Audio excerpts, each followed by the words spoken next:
There could be this today's reflection is there could be a new types of therapy. If the core principle of therapy is to bring out whatever is within you, to bring out daringly in a raw way, in a uncensored way, bring it out into the daylight.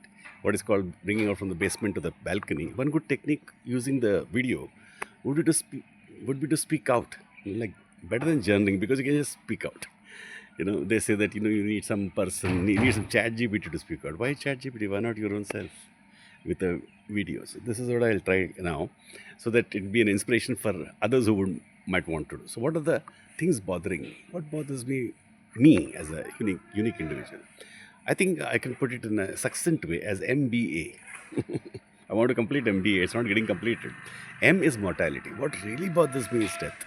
Really bothers me. It's not because of age. It's not because I'll die one day. But not because of fear of death also.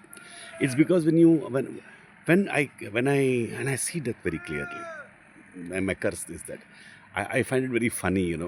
Somebody says, "Oh, he's dying in 6 months." I find that so totally illogical, because you're also going to die, and you should be as depressed as you are about somebody who's going to die in 1 month or one day or one week. You understand? And to a good extent, I think I have at least got a clarity logically about that I am going to die. It might sound very very idiotic, and that's what I want to express. Why is it not sufficient for people to understand that they're going to go away and be super happy? I really don't know. I'm expressing that.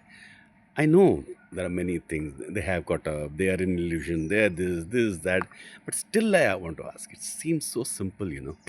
Children get it, adults can get it. I think somebody didn't do it, initiate it. I think one of the biggest innovation which will happen in the future is people get liberated in 5 minutes because they will have a meditation on what I'm doing now. Really, I have this kind of a crazy confidence that they'll just sit and go on expressing and facing and seeing. You can't face. People say face, face, face. How can you face if you can't see? You can face only that which is inescapable. Then you'll face coolly. I can face the fact that the sky is blue because I can't escape it. Like that, death is inescapable. The fact that you are not there before you're born. So many thinkers have said that. I think they're very clear. Great people, I believe, are the people who have understood that because of their wide reading. That is one thing which I want to bring out. Second thing is, it brings about crazy hurts when you are so daring and you are so open. It brings about crazy hurts of people, suppressing you, attacking you, mainly attacking you, calling you worthless, proving it to you that you have not done this, you have not had a purpose, you don't have a purpose, you don't have any talent, you have not done anything in life, you are nihilistic, and you are in a way, and that you don't love. you know.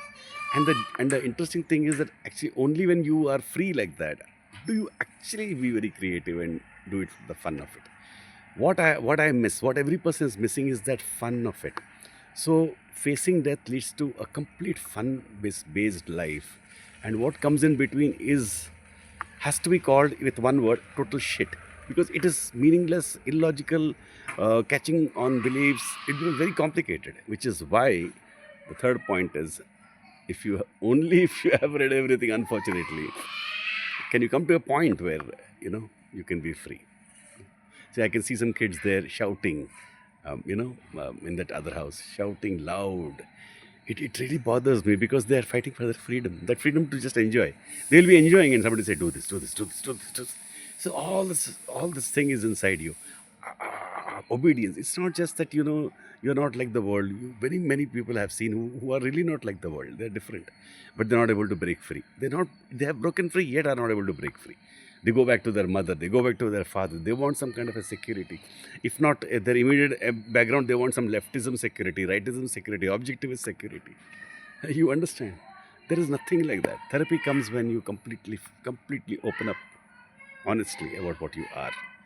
Absolute uncensored honesty actually will make you very free, and there'll be nothing to say. There's nothing. All these are nonsense. The lady shouting that at her kid. She's a lovely kid. Now that kid will be lovely. She's a girl also. So lovely. She's always jumping, always happy. I'm telling you, by 15, 16, 13, 12, you'll find all shyness has come. And it's all stupid shyness. Stupid. There's nothing behind. Nothing is behind all this facade of showing off to other people. facade of belief systems, facade of ideologies, really facade of ideologies also.